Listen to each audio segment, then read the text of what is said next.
Hey Vortex. I know that I said that the last video was going to be the last video, but you know we have the tendency to gaslight ourselves.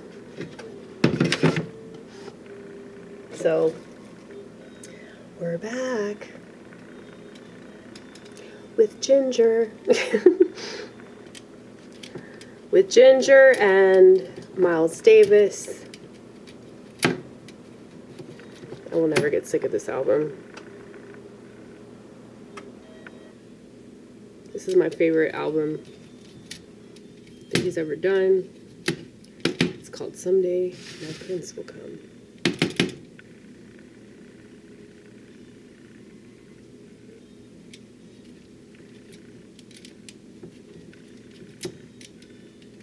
You know, I think that one of the main reasons I love jazz so much is because I'm very much of a beatnik and a rebel. I'm sure that back in the day I would have been one of those teaheads that was hanging out in jazz clubs getting high with all the black men, you know.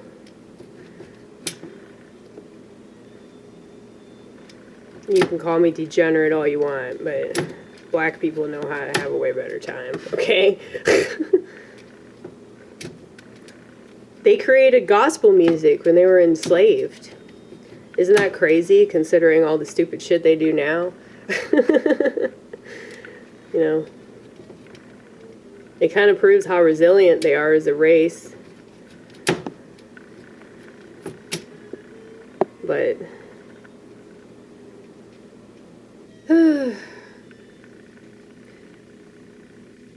know, what I find funny is when people complain about white people and all the stuff that white people used to do that they think is fucked up. It's look at what white people are doing now. They're all on medication. It's we're all being fucked with. That's my point. We're all being experimented on. And the more that people realize that, the more they'll start to empathize with people that don't look like them, that are part of a different tribe. And they'll go, oh wow, all these tribes are being fucked with. So I just discovered this really cool dude. He's Asian. I'll put a link to his channel down below, okay?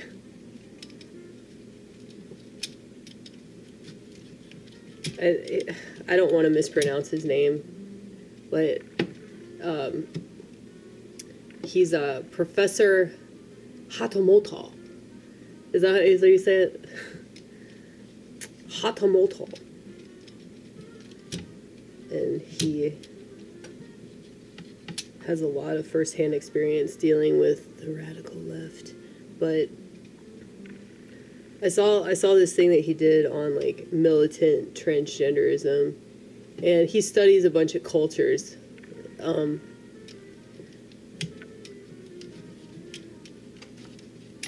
He studies different societies, and I'm really glad that I found his channel because, you know, I probably sound like I hate America with a passion.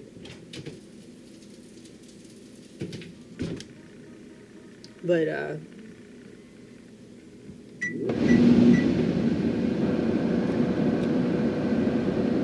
Bill Hicks made this statement a long time ago.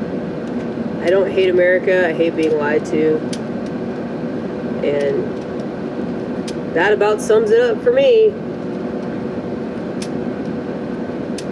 I think the reason why America is the worst country is because we pretend to be all these things that we're not. So it's not like all these other countries don't also experiment on their citizens. It's not like everything isn't an experiment or an agenda of some sort. It's just that America pretends to be this beacon of hope and this beacon of freedom. And it's clearly not. And it seems like the only people that really utilize that freedom are people that are willing to break the law, people that are willing to do drugs, people that are willing to sell drugs, people that are willing to, you know, go against the cultural norms, they truly embody what America supposedly stands for. Okay?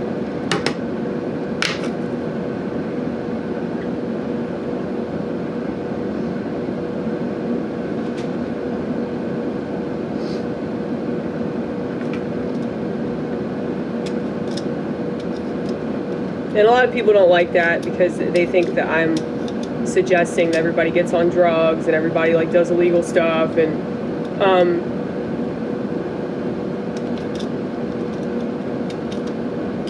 well, if you did, you might understand like what the people that were originally here, like all the stuff that they believed in.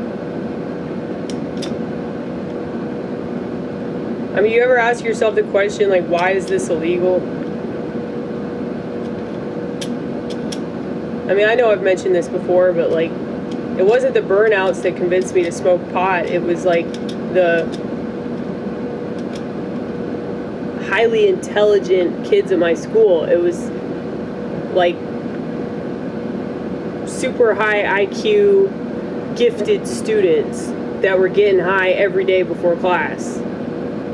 And they saw potential in me. They saw that I was highly intuitive, but I was also extremely insecure. And I was on medication that was making me more suicidal. And they suggested that I do other drugs that actually worked.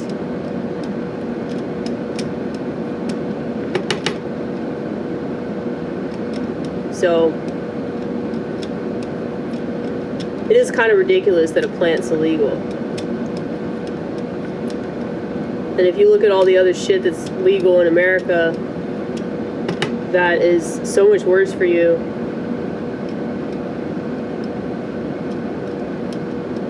But they never talk about those side effects. At least with marijuana, like you know what those side effects are, you know? Like it can make you paranoid, you can go into a state of psychosis. You eat way too much, it's probably not going to be very good, you know?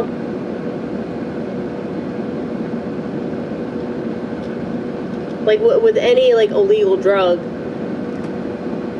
the negative aspects of that drug are well-established information, but not so much so with any of the legal drugs in this country or the drugs that they push on you.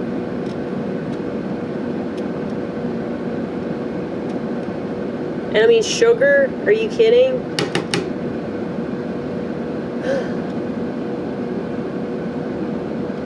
The fact that they would have like a DARE poster right next to a Coca-Cola machine and a candy bar machine, you know?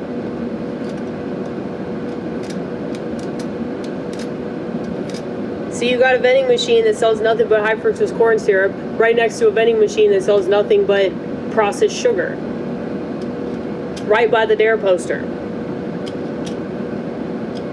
That is an example of hypocrisy in America, okay? And that's at your government school.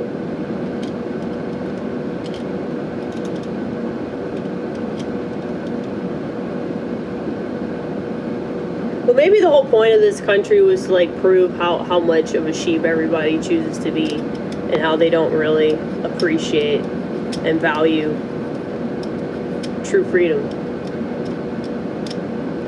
Because if they did, they would probably homeschool their children and they would grow their own food and they would at the very least read the ingredients of all the products that they buy. And they would ask questions. And they would care if they're being lied to. And they would pay attention to how their bodies react to things. They have all this freedom, but they can't seem to do that.